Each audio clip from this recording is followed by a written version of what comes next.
एक बड़ा फैसला।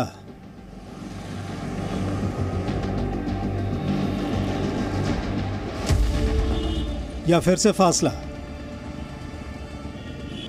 धरती के जन्नत के एक और इम्तिहान का नतीजा बस आने ही वाला है, लेकिन उससे पहले सवालों की लंबी फहरिस्त है जिनके जवाब भी मिलने जा रहे हैं, क्योंकि आज का दिन जम्मू कश्मीर की किस्मत को लेकर निर्णायक क्षण का गवाह बनने वाला है। देश की सबसे बड़ी अदालत पर आज निगाहें टिकी हुई हैं। सुप्रीम कोर्ट वो फैसला देने वाला है जिसके असर के दायरे में न सिर्फ जम्मू कश्मीर बल्कि देश की सियासत और शायद 2024 में होने वाला सबसे बड़ा चुनाव भी आ सकता है।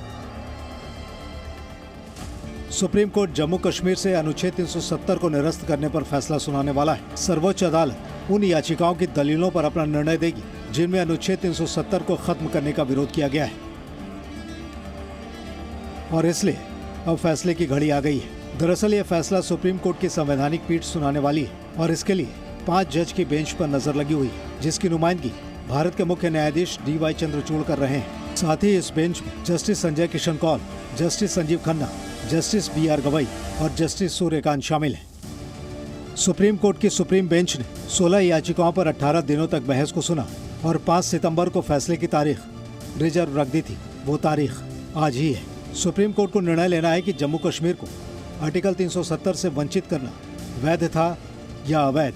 इसे लेकर बहस के दौरान अदालत के सामने कुछ बड़े मुद्दे रखे गए थे। जम्मू कश्मीर से आर्टिकल 370 को निरस्त करने को संवैधानिक मान्यता थी या नहीं, साथ ही क्या संविधान में आर्टिकल 370 एक स्थायी प्रावधान था। इसके अलावा इस पर दलीलें रखी गई कि जम्मू कश्मीर पुनर्गठन कानून के जरिए राज्य को 2 केंद्र शासित प्रदेश में बांटना कितना उचित था, और ऐसे फैसले के लिए मंत्रिपरिषद के जरिए राज्य के लोगों की सहमति जरूरी है या नहीं।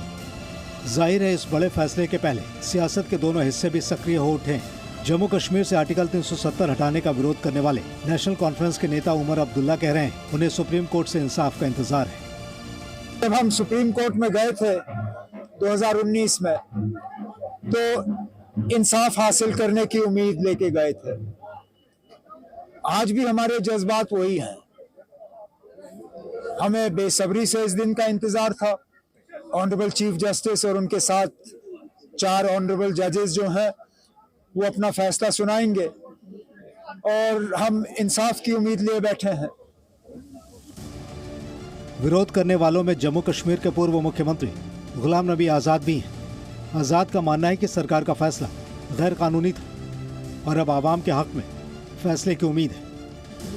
उसमें जो हमारा हक, एक्सक्लूसिव हक था, उससे हमें महरूम रखा गया है। उसका इंतज़ार हमें 4 साल से ज़्यादा से है। उसका हम ये अभी उम्मीद करते हैं और पूरा सुप्रीम कोर्ट पर ये विश्वास है, ये भरोसा है, ये उम्मीद है, ये तवक्का है उनसे कि वो हमें अपना हक देंगे जो हमें कॉन्स्टिट्यूशन में दिया था, हमारे मुल्क के कॉन्स्टिट्यूशन में, हमारी रियासत के कॉन्स्टिट्यूशन में। नरेंद्र मोदी सरकार ने 4 साल पहले 5 अगस्त 2019 को आर्टिकल 370 से जम्मू कश्मीर को हासिल स्पेशल स्टेटस का दर्जा खत्म कर दिया था।